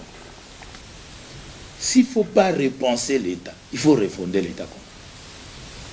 Mais maintenant, mettre fin à l'opération de guerre de notre pays, il faut une opération militaire. J'insiste, madame. Dans on fait les études. L'option militaire prime. Nous avons étudié la guerre, la sécurité du pays comme à l'extérieur. Il faut dénommer une opération. Vous formez des bataillons commandés par tel et vous dénommez l'opération. Ce n'est pas Soukola ou l'opération Batela Mabele ou l'opération Bendele Koyate Prénom. Et cette opération est dirigée par un colonel. Parce que le général est politicien. Par un colonel. Avec une unité spécialisée. Avec telle mission, avec une durée. Bien formée. Et là, je disais toujours, s'il y a des commandos, est-ce que ces bérets verts vont faire les montagnes? Ces bérets rouges, est-ce que c'est un terrain pour les fantassins? S'il y a de l'eau, il y a des marins. Parce que ce n'est pas que tout soldat qui doit aller combattre là-bas. L'étude du milieu et l'unité, avec des moyens spécialisés des bords, technologie de pointe. Et là, l'opération serait dénommée, équipée, rationalisée, suivie. Mais quel moyen de communication? Vodacom, Africell, Airtel. On a encore un problème. Motorola, normal. Parce qu'il y a mes petits ici à Lista, ils peuvent tout capter.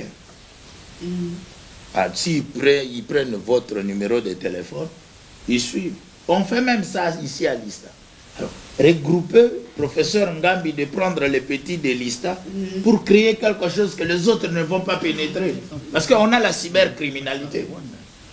Donc nous, c'est comme ça que je dis, le problème ici est sérieux, mais ne voyez pas l'Est. La ville aussi est centrée avec les Manguerengele, Non, il y a une bande, quand vous quittez Kasangulu, Kimadimba, ils s'appellent Mangelengele. Ils sont noirs, ils revendiquent les Nzambe Abakoko, les Mpungu. Et donc, il y a des problèmes de revendication sociétale. Et puis ceux qui sont ici vers Mbakana, pour chasser les fermiers congolais de 2 à 5 hectares, en prévision des fermiers blancs qui vont arriver, on crée Mobondo. Parce que ce sont des phénomènes pour chasser les autres, afin que les terres soient attribuées à des firmes. Alors, avec tous ces genres de phénomènes, il faut du sérieux que la capitale serait en danger. Et que faut-il faire? Il faut des mesures de sécurité. C'est comme ça que ce dernier temps, il faut promouvoir le patriotisme. Il faut promouvoir la nation. Le respect des emblèmes. La citoyenneté dans nos médias. Jusque-là, personne ne sait que le pays est en guerre parce que les médias ne démontrent pas que le pays est en guerre. En tout cas, la RTNC2 le fait. Le fait n'a pas de goût. Jusque-là, même les autorités, les tenues d'habillement ne démontrent pas la guerre. Tout le monde est dans son habit normal de la vie normale. Changeons le mode opératoire d'un pays en guerre pour retracer notre point de vue. Tout à fait d'accord avec vous. Monsieur Herry. Oui, madame. Oui, c'est cette guerre qui est sociologique, économique, politique. Il y a des fronts, différents fronts qui se sont quand même ouverts. Et tout à l'heure, on a parlé de l'option militaire qui doit être privilégiée. Et selon vous? Madame, moi je place cette guerre, d'abord, à l'origine, c'est une guerre d'abord qui est foncière. De foncière, elle est devenue sociologique et culturelle. Et puis, d'essai, oui, culturel, oui. Et puis, de ces 3 facteurs, l'économie et politique est venue se greffer pour avoir des soubassements. Parce que, pourquoi je dis ça? Parce que cette guerre est soutenue de l'intérieur. Mais de l'intérieur par qui? Par les populations, les communautés rwandaises qui ont été transplantées ici au Congo par la Belgique. Par les communautés congolaises qui étaient venues à la recherche de pâturage pour leur bétail, les communautés rwandaises plutôt, qui ont habité, la grande partie c'est à Rutshuru. C'est pour laquelle vous voyez, c'est le territoire de Rutshuru qui est plus occupé par les Rwandais. Parce que c'est facile pour eux de pouvoir se transformer en renseignants, en militaires et tout. Les recrutements se fait facilement. Et en partie dans le territoire de Massissi et Walikale. Donc, les décisions politiques qui se prennent ne font pas recours à la science. Parce que nous devons nous dire la vérité, madame. Les enfants de mon voisin ne sont pas mes enfants. Les enfants de mon voisin ne peuvent pas disputer l'héritage avec mes enfants. Ça, non. Ils ne peuvent pas discuter la télécommande avec mes enfants, non. Même si de temps en temps, ils venaient suivre la télé. Ouais. Même si je paye pour eux les études, même si je scolarise, même si je les nourris chez moi, mais ils ne peuvent pas prétendre s'accaparer de mon héritage au même droit que mes enfants. Jamais. C'est le cas avec nous, avec le Rwanda. Non, c'est ça. Il n'y a pas de Mukongo congolais. Donc, enfin, pourquoi on ne parle pas de Mukongo congolais? Pourquoi on ne parle pas de Yanchi congolais? Pourquoi on ne parle pas de Teke congolais? Pourquoi seulement de Tutsi congolais ou tout congolais? Il y a aussi les toits là-bas, au Rwanda. Pourquoi on ne parle pas des toits congolais? Donc, nous devons nous ressaisir. Que les autorités qui nous écoutent puissent prêter l'oreille. Parce que du point de vue scientifique, sociologique, foncier, ces conflits n'ont pas été résolus.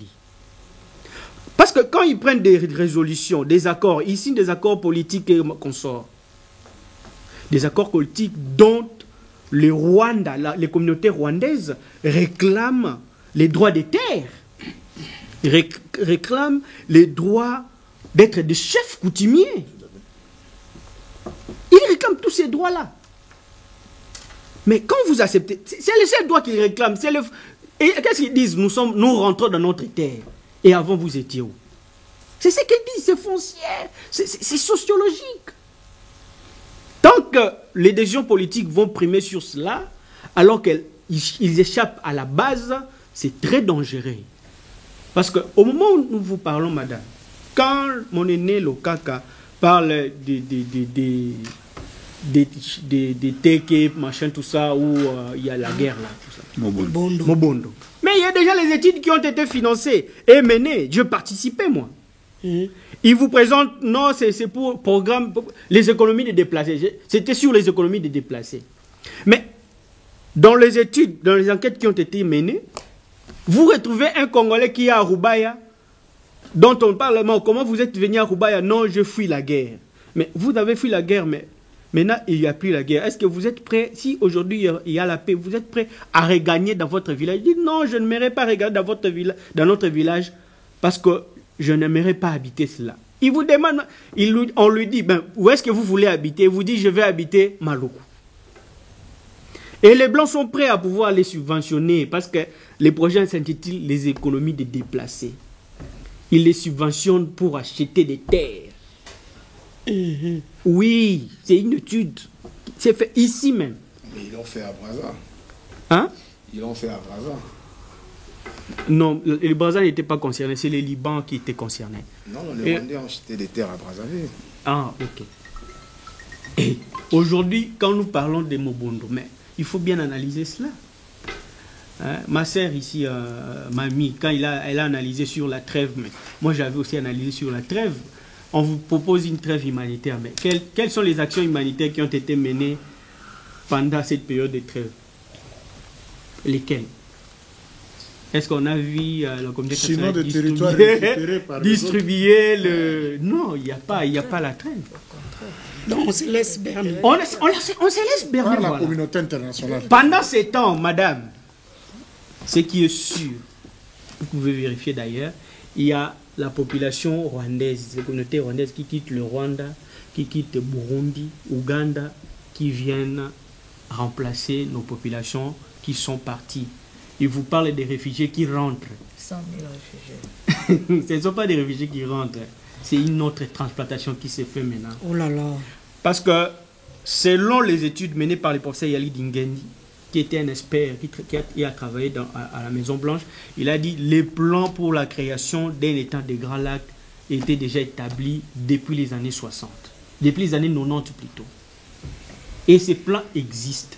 Il y a des lobbies qui se font, qui se mènent pour qu'une partie de notre territoire puisse nous être délestée pour créer cet État-là. C'est que la M23, le Rwanda aujourd'hui, à travers AFC, machin, il véhicule des vidéos, non, les retours des populations, des réfugiés rwandais, des Congolais, ce ne sont pas des réfugiés rwandais, c'est la population rwandaise qui sont en train de venir occuper les zones laissées par les autochtones. Et c'est très dangereux. Parce que du jour au lendemain, même s'il y aura la paix, même si les accords politiques seront signés, mais ces accords politiques seront soutenus par quoi? Ce seront toujours comme ça. Moi, quand les gens parlent de la diplomatie, moi je définis toujours la diplomatie comme une donnée fluctuante. C'est comme si vous étiez dans le marché boursier. Hein? Du jour au lendemain, ça peut changer. Hein? Oui, un stylo qui peut se vendre aujourd'hui à 14h à 10 francs, mais à 15h, ça peut se vendre à $1 million. Donc aujourd'hui, la trêve, ce n'est pas favorable pour nous. C'est favorable pour le Rwanda parce qu'il doit organiser ses élections. Il doit avoir la paix. La législation rwandaise permet à ce que les militaires rwandais puissent voter. Ça permet au Rwanda, aux militaires de pouvoir se positionner, que l'artillerie puisse entrer et tout ça. Mais pourquoi notre armée aussi, madame, s'il vous plaît, pourquoi ne mène pas des actions de sabotage? Parce que nous savons des points d'entrée. Comment est-ce que les engins militaires entrent au Congo ici, pour appui? Mais pourquoi est-ce qu'on ne mène pas des actions de sabotage sur ces points d'entrée? Parce que vous avez des Congolais qui sont encore fidèles, qui sont encore patriotes, qui sont encore prêts pour pouvoir collaborer avec notre armée et nos services de renseignement. Il y a des Congolais qui sont encore des qui sont encore de l'autre côté, qui sont prêts, oui, okay. qui peuvent être recrutés pour travailler pour la nation et mener des actions de sabotage. Pourquoi pas les faire? Parce que ces actions de sabotage peuvent soutenir maintenant les actions militaires, les attaques qui vont être menées. Parce que quand un dépôt de munitions est incendié et par après vous attaquez, ça affaiblit l'ennemi. Tout à fait. Donc nous devons mener des actions qui montrent réellement que nous sommes un pays qui est en guerre, comme le Kaka a dit.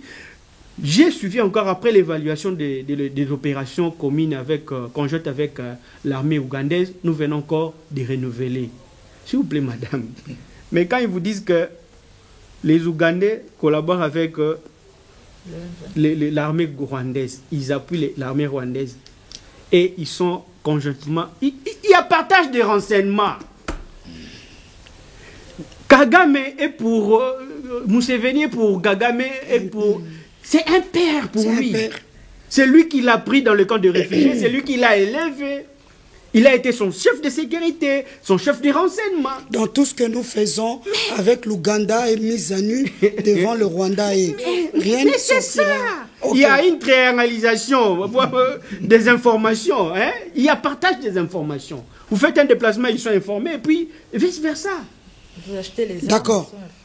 Monsieur Gandhi. Je vais apporter une voix dissonante, puisque je ne comprends pas qu'une partie, l'opposition, l'élite politique de l'opposition et une partie de l'élite intellectuelle congolaise marchent sans boussole.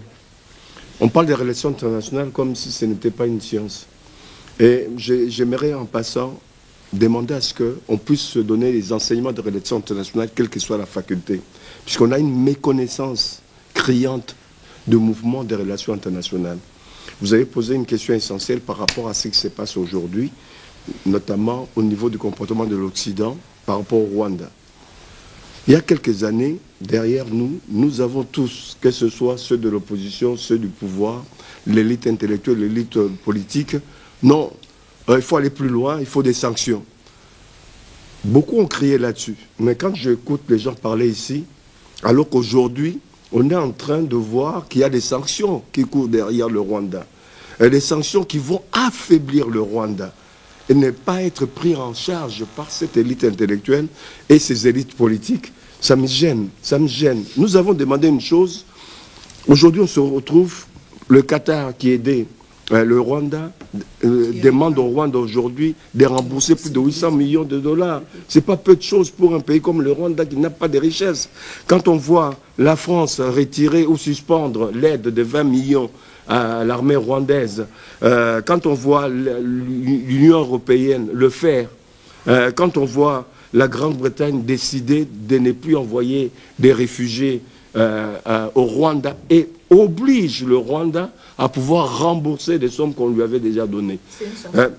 Comment? Les vendeurs de minerais, c'est pas l'Union européenne. Excusez-moi, c'est mon analyse.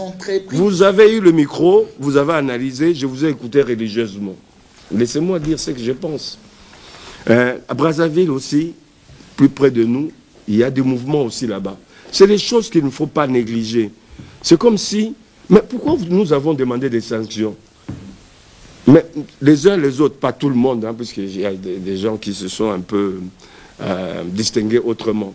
Mais la majorité d'entre nous, c'est que c'est comme s'il n'y avait rien. Mais on ne précise pas quel genre de sanctions. La seule sanction que je vois, j'écoute, j'entends, ah non, il faut leur demander de quitter notre territoire. Non! C'est à nous de faire en sorte qu'ils quittent notre territoire. L'effet de pouvoir retirer l'aide ou les aides qu'on donnait au Rwanda, comment est-ce que le Rwanda peut continuer à faire la guerre sans moyens financiers? Puisqu'ils achetaient des armes avec cette aide. Maintenant qu'on leur suspend cette aide ou on retire cette aide-là, on ne pouvait pas applaudir ça comme en se disant c'est le début des sanctions. Je reviens. C'est une façon de dire que si on commence à sanctionner le Rwanda dans ce sens-là, c'est lié aussi à la stratégie mise en place par le président de la République au travers de sa diplomatie. J'ai entendu aussi parler, fustiger la diaspora. Vous ne savez pas que la diaspora a joué un rôle important, partout où le diaspora se retrouve. La diaspora a incité, imprimé sa façon de voir les choses pour pouvoir soutenir le pays, quelle que soit leur opinion d'opposition ou du pouvoir. Comme un seul homme, au niveau de la diaspora, ils ont influencé les opinions occidentales. Vous savez, si vous nous négligez, si nous négligeons l'opinion publique ici, dans ces pays occidentaux, on ne néglige pas l'opinion publique. Ce sont les opinions publiques des pays européens, américains et autres qui ont aussi influé à ce que certaines des décisions qu'on a prises aujourd'hui puissent se faire. Sans ces opinions publiques, on n'en serait pas là.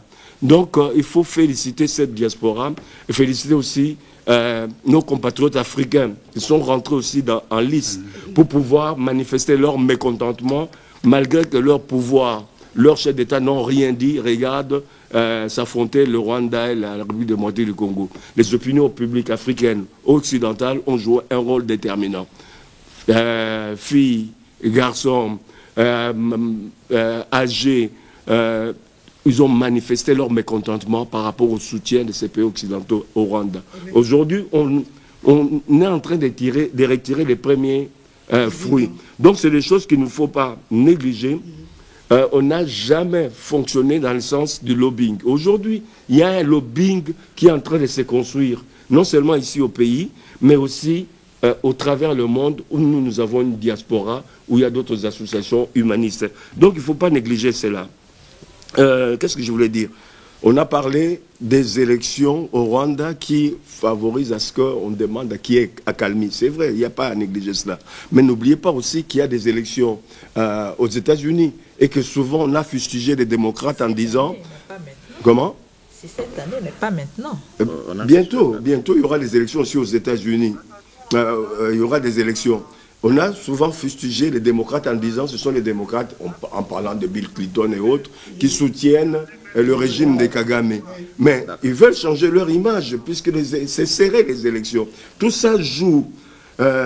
Donc je pense qu'il faut saluer cette démarche, cette diplomatie, et applaudir aussi nos compatriotes qui jouent leur rôle maintenant d'une certaine manière avec l'unisson. Donc c'est ça. Mais je finis là en disant, quelqu'un a comparé Israël au Rwanda. Non, on ne peut pas comparer l'Israël au Rwanda. On a parlé de nationalité, les gens prennent des doubles nationalités, ils restent là-bas dans leur pays où ils ont pris la nationalité, ils ne reviennent pas ici. Non, il faut avoir une autre lecture. Des gens qui prennent la double nationalité ou des nationalités étrangères jouent un rôle important sur le plan économique. À un moment donné, l'argent que la diaspora, notre diaspora envoyait ici était presque l'équivalent de notre budget, pas très loin de notre budget. Si on veut minimiser, on dira que c'est la moitié de notre budget. Il ne faut pas négliger. La diaspora africaine, beaucoup de gens ont Non, attends. Quand on regarde l'Israël, la puissance d'Israël vient d'où? Si c'est né de la diaspora, ils ont double nationalité, triple nationalité. Il faut se donner la main. Quand on a une diaspora, qu'elle soit restée congolaise et qu'elle ait changé de nationalité, c'est un apport important. D'ailleurs, ceux qui ont changé de nationalité, ils pèsent encore plus. Parce que quand il y a des élections, on a besoin de ces gens-là. Vous ne voyez pas ici ou là, en Belgique, en France, maintenant nous avons de non-représentants dans certaines structures politiques. Mais ces gens-là pèsent. Et ils ont la nationalité française, belge, britannique. Ils pèsent pour nous. Ils jouent au lobbying. Donc, ça, c'est de la masturbation. Donc, ils pèsent. Non. Ils représentent les intérêts de la Belgique, de l'Angleterre, de tout machin. Vous êtes déstabilisés, je vous ai laissé parler. Non. Mais maintenant, je donne mon opinion. Je m'arrête là parce que je pense qu'il y aura d'autres possibilités. Oui, monsieur Pompon, votre lecture des choses par rapport comment nous devons terminer cette guerre? Quelles sont les stratégies? On a parlé de la géostratégie que nous devons mettre en place, mais aussi à l'interne. Parce qu'à l'extérieur, M. Gandhi l'a dit, il y a quand même des organisations. Mais au niveau interne, surtout à Kinshasa, nous semblons être un peu distraits. Merci, madame. À l'interne, en diplomatie, il y a des paradigmes. Il y a un paradigme interne et externe. Mais souvent, les guerres et est le fruit de mégestion sur le plan interne. C'est ça la guerre, par définition littéraire, de beaucoup de penseurs. C'est-à-dire que lorsque le paradigme interne, il y a un dysfonctionnement, ça crée des poches de frustration et il y a des guerres. Et alors, pour y arriver, pour résorber la guerre, pour finir avec la guerre, il faudrait d'abord faire fonctionner l'État en bonne et due forme. C'est-à-dire, l'État se matérialise par rapport à ses services, donc l'administration. Mamie vient de dire il y a eu 4000 hommes venant du Rwanda, alors que nous savons tous que la partie occupée par les agresseurs, il y a un gouverneur, il y a des chefs de territoire, il y a des services de renseignement. C'est-à-dire le service de renseignement joue quel rôle? L'anticipation. C'est-à-dire l'information avant de matérialiser cette information. Qu'est-ce qui fait que le gouverneur puisse être surpris? C'est-à-dire parce que le paradigme interne ne fonctionne pas en bonne et due forme. Deuxième élément, vous savez, la diplomatie est née sur les cendres de la guerre. Avant de parler, ces concepts-là n'existaient pas parce qu'il y a eu une organisation internationale qui est venue avec ces concepts, l'ONU. Et l'ONU est née pour dire que non, acte, il n'y a plus de guerre. Dans la guerre, c'est le dernier rempart. C'est pour cela la diplomatie favorise les dialogues, les rencontres. Donc, c'est-à-dire les rencontres, ce n'est pas un péché.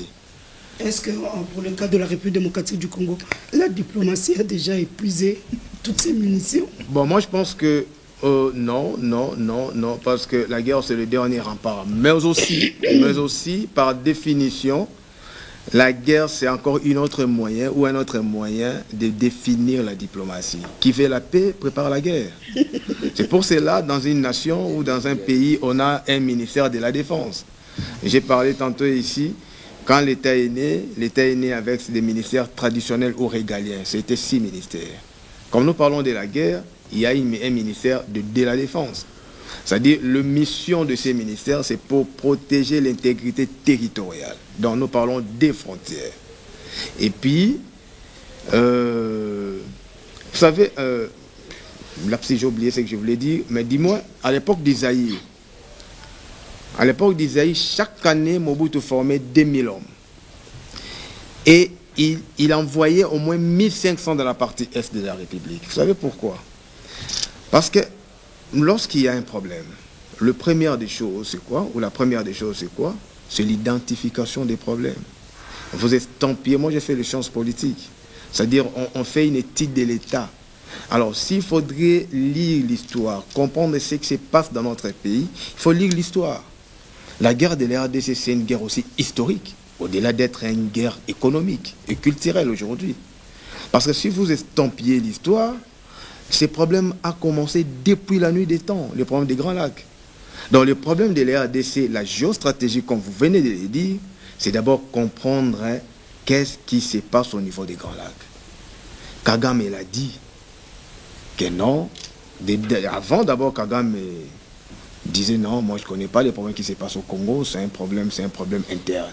Et puis après, il a réclamé les terres. Et c'est depuis longtemps. Comme il réclame les terres, Kinshasa doit imprimer quelle politique? C'est ça la question qu'on se pose. Vous voyez? Donc, moi je pense que Tshisekedi, le président actuel, a imprimé une bonne politique diplomatique. Vous savez, en diplomatie est caractérisée par son ambivalence. Avant Fathi, c'était Kabila. Kabila nous a fait habituer avec des accords. On a signé plus de 58 accords avec des Rwandais. Il y a eu des brassages, mixages. Lorsqu'il y avait un moindre escarmouche, le lendemain, il y avait des rencontres pour dire que non, je vous bombarde autant d'hommes pour insérer dans votre armée. Et à l'arrivée de Tshisekedi, c'est quand même quelque chose que je dirais chapeau bas. Tshisekedi a demandé à l'Assemblée nationale, pour finir avec cette guerre, qu'est-ce qu'il faut faire? Et l'Assemblée nationale, au-delà de la production législative, l'Assemblée nationale fait des recommandations. Ça s'appelle des matières non législatives. Et l'Assemblée nationale a dit au président de la République, pour finir avec des brassages, mixages, on doit faire une recommandation au niveau du gouvernement. Et l'Assemblée nationale fait une recommandation en interdisant au gouvernement des brassages, mixages, des groupes armés ainsi que M23. Mais malheureusement, lorsqu'on envoie des personnes pour aller négocier au nom de la RDC, ce ne sont pas des personnes qualifiées. C'est ça aussi le problème. Parce que lorsque vous voulez faire d'une nation grande, l'épicentre c'est l'homme. Il faut former des hommes. Quelles sont des personnes qui partent pour négocier au nom de la RDC? Tantôt on nous parle de l'agression, tantôt on nous parle de la rébellion, et ça pose déjà un problème parce que les mots ont leur sens dans la diplomatie. Nous sommes agressés ou il y a une rébellion. Une rébellion, c'est une guerre interne entre les Congolais. Mais là, le problème, c'est le Rwanda qui nous agresse. Mais allez-y voir dans nos documents administratifs officiels, même dans des négociations, où nous sommes agressés. Et nous sommes plutôt, il y a une rébellion rwandaise. Rébellion. Donc, même pour dire ça, justifier ça, ça crée des confusions dans nos verbes. Il y a une rébellion, il y a une agression, point barre. Et que faire pour finir avec une agression? On a des documents, madame. Charles Onana fait voir sur le monde comment est-ce que le Rwanda nous agresse. On peut prendre les livres de Charles Onana. On peut prendre les livres de notre professeur Ndaiwej. On peut prendre même les Fengwanda. Il y a eu des résolutions. Même l'Allemagne, je crois, il y a 8 ans passés, il y a une structure allemande comme ça, j'ai oublié les noms, qui a sanctionné le Rwanda. Il y a des résolutions. On doit tirer dans nos documents le tiroir pour prendre ces différentes résolutions et mettre ça à la face du monde pour montrer que non, noir sur blanc, les Rwandais nous agressent. Mais pour parler des soutiens français, et il y a aussi Capitaine Baril, le dernier survivant du génocide rwandais. Il a fait un ouvrage pour dire que non, c'est Rwanda qui était derrière le génocide. Et c'est aussi Kagame qui était derrière ça. Le Capitaine Baril. Alors, le Rwanda et la France, c'est depuis la nuit des temps. D'ailleurs, vers les années 70, le gouvernement français formait les militaires rwandais, donnait même le moyen au gouvernement rwandais pour former leur système de défense. Pour chuter, madame, le problème de la RDC, c'est un problème connu. Les ennemis de la RDC sont aussi connus. Aujourd'hui, pour que Mobutu puisse tomber, la personne qui a facilité le corridor, c'était la Tanzanie avec leur président Nyerere. C'est lui qui était le tombeur de Mobutu pour donner les cadres, pour penser comment faire tomber ces grands haïs et changer la carte. Parce que avant la chute d'Isaïe, Mobutu détenait le Grand Lac, plutôt le subsahérien. À cette époque, avant la chute de Berlin, alors le policier des Occidentaux en Afrique, c'était Mobutu. Après la chute de Berlin, il fallait changer des cartes. Et aujourd'hui, on a maintenant des sous-régions. Alors, dans la partie des Grands Lacs, c'est Kagame qui détient. Et alors, Kagame, ce n'est pas lui vraiment les vrais bourreaux. Lokaka vient de parler sur... Et Museveni, merci. C'est-à-dire que ils jouent les jeux où nous appelons en la diplomatie des relais métropolitains. C'est-à-dire que c'est comme des sous-traitants. Donc nous sommes en train d'exécuter une politique venant d'ailleurs pour alimenter des entreprises multinationales, des holdings. Et alors, comme nous sommes dans un cadre où le seul verbe est conjugué, c'est l'intérêt, cherchons maintenant les intérêts de ces entreprises-là pour aller négocier directement avec eux. Parce que nous sommes dans un monde où il n'y a pas de pitié. C'est comme si vous interdisez à un lion de manger, un antilope. Ça ne se passe pas. C'est-à-dire, cherchez maintenant l'intérêt de Apple. Qu'est-ce que Kagame a parlé avec Apple? Qu'est-ce que Kagame a dit avec Nissan, par exemple, pour aller changer ces paradigmes et reprendre l'hégémonie qu'on avait à l'époque d'Isaïe. Donc voilà mon analyse. Merci. On termine avec El Campbell. Non, par rapport à la question de l'Est, n'est-ce pas? Oui.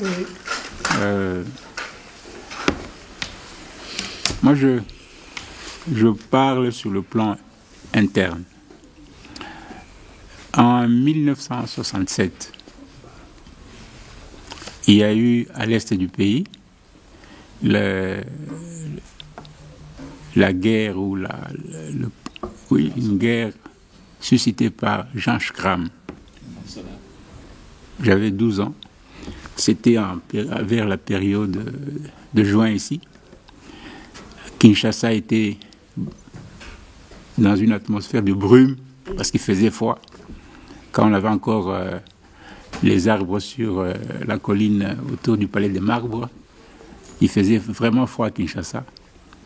Quand la radio nationale donnait les messages de la guerre qui venait de commencer à Bukavu. Et pendant toute cette période, à la radio nationale, c'était la musique martiale, musique de l'armée. Pendant toute la période. Donc le pays était en guerre. La sensibilisation était maximale. Mais aujourd'hui, ce n'est pas le cas.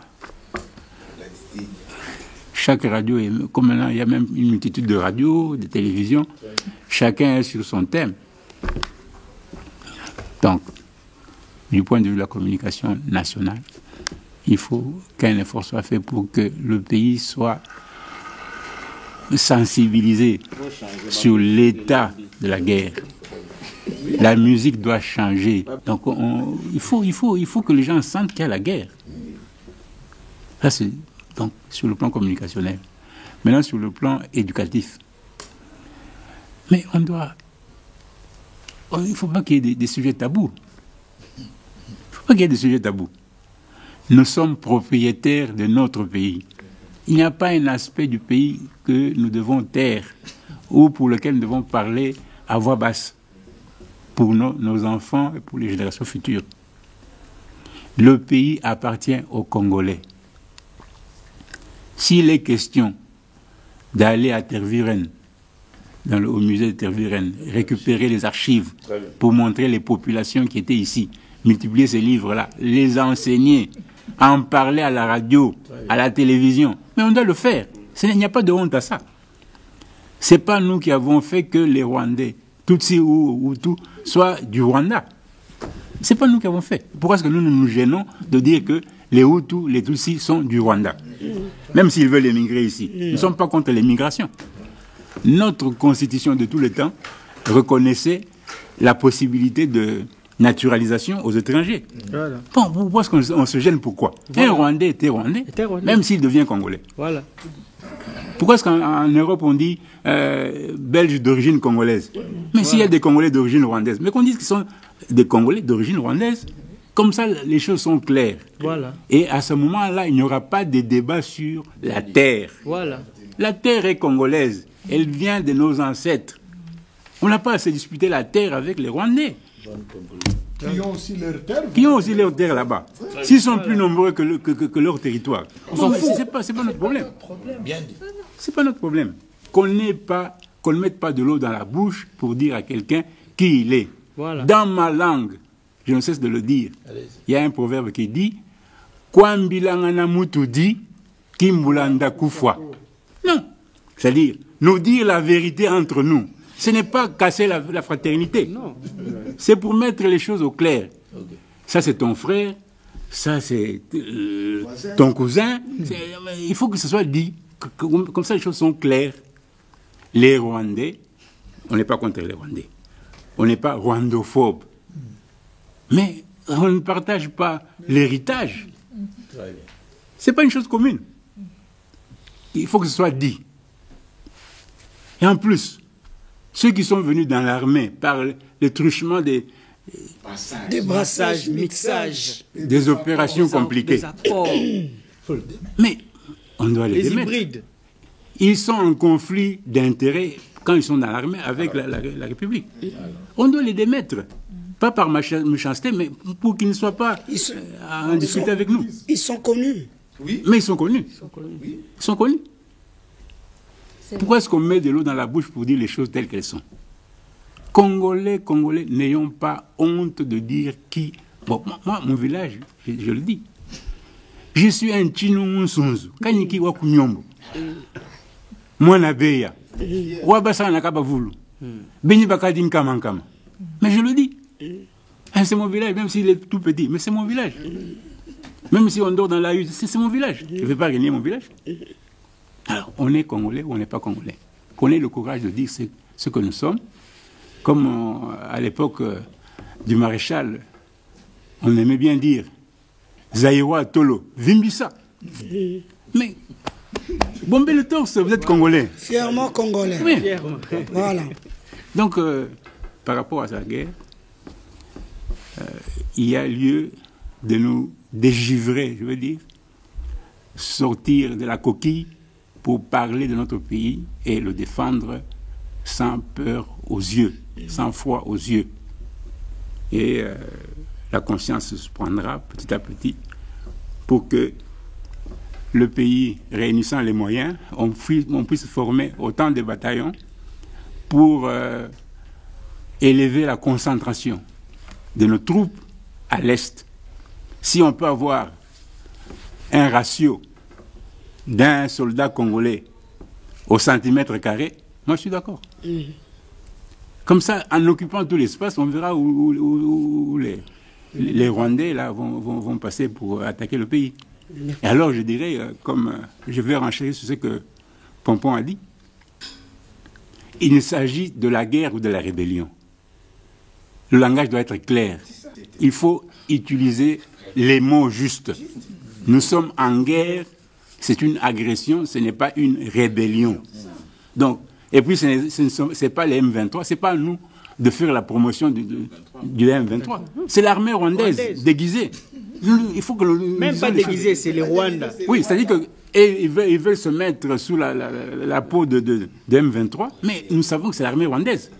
Quand on les filme, on voit bien le drapeau rwandais sur leurs épaules.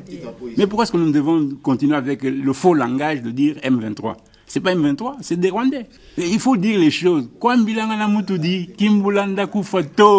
Okay. Ce sont les biticulistes, ces gens. Merci beaucoup. Nous sommes arrivés à la fin de l'émission. À la télévision, le temps, c'est le temps. Vous aurez sûrement remarqué que nous n'avons pas évoqué l'imbroglio qui règne au sein du parti de... Alors là, il faut que vous l'avez cité, il faut me donner ne fût-ce que 2 minutes. Hein. Voilà, oui. Je sais qu'avec l'actualité va évoluer, mais qu'est-ce qui se passe? Rapidement, on termine. Vous savez, vous avez désavoué votre secrétaire général, pourquoi? Un parti de masse, comme on le dit. Oui. Dans un véhicule qui roule, hein, vous avez le moteur qui roule. Quand le véhicule est de petite taille, on n'entend pas beaucoup le moteur vrombir, n'est-ce pas? Mais quand c'est un gros véhicule, on entend le bruit du moteur. L'UDPS respire et fonctionne à ciel ouvert. Il y a la volonté de changement de leadership. Et c'est ce qui se passe. Donc, les uns et les autres vont manifester la volonté de pouvoir changer. Oui, le changement que doit avoir parce qu'il faut donner un souffle nouveau pour que le... Bon, vous savez, je vais vous raconter une petite anecdote. J'étais en 6e secondaire au collège Saint-François de Sala à Lubumbashi. Il y avait les examens d'État en vue. Bon, j'étais parmi les... C'est pas pour me vanter, mais j'étais quand même parmi les bons élèves du collège. Ça, c'est ça. Au mois de février, aux examens semestriels, moi, sur qui peut-être beaucoup de collègues comptaient quand il y avait examen ou interrogation, dans toute la classe, en tout cas, le prof avait été dur. Pour la plupart, on avait quitté les 70%. On rasait vers les 50, 49, ainsi de suite. En fait, c'était la technique du professeur. C'était un coup de fouet pour nous réveiller en vue des examens de fin d'année. Nous avons la volonté d'amener l'UDPS au pouvoir jusqu'au retour de Jésus. Donc, ce qui se passe, c'est un coup de fouet vitaminique pour arriver à aller jusqu'au retour de Jésus. Est-ce qu'il n'y a pas de mécontents, des gens qui attendaient qu'ils soient nommés quelque part? Non, c'est pas ça. C'est un coup de fouet vitaminique pour redonner du souffle au parti et passer les différents caps. Nous devons passer les différents caps. D'accord. Le message est passé. Alobina Kimoukolonios. Merci. On se retrouve au prochain numéro de Forum des médias. J'aimerais quand même remercier les téléspectateurs qui ont réagi à l'émission passée. Ils étaient nombreux et on a retenu quelques réactions. Bonsoir madame, nous vous suivons très bien. Mais quand même, vous parlez de notre armée. Les soldats sont sur le terrain pour combattre, mais ils sont dirigés par des généraux. Si vous progressez, on vous dit de replier. Qu'est-ce que cela veut dire? Que devons-nous faire? Voilà, nous avons reçu, en tout cas, beaucoup. J'aimerais bien vous aider par rapport à l'ONATRA avec des informations et nous soutenons M. Diagast. Voilà, c'est bon. Alors, il y a eu beaucoup de réactions et nous avons pris seulement ce que nous venons de vous lire, ce qui montre que cette émission, vous avez de l'intérêt pour cette émission et nous comptons sur vous parce que la matière que nous vous donnons, c'est pour vous équiper, c'est pour vous réarmer, c'est pour vous demander d'être encore plus patriote, ultra patriote pour bien défendre notre pays. Merci de répondre à tout ce que nous vous donnons comme plat et je crois que vous arrivez à bien déguster parce que rien qu'entendre l'euro que vous faites, nous disons que vous mangez bien. Merci. Nous allons apporter encore de la bonne nourriture la semaine prochaine avec le même élan patriotique. Au revoir.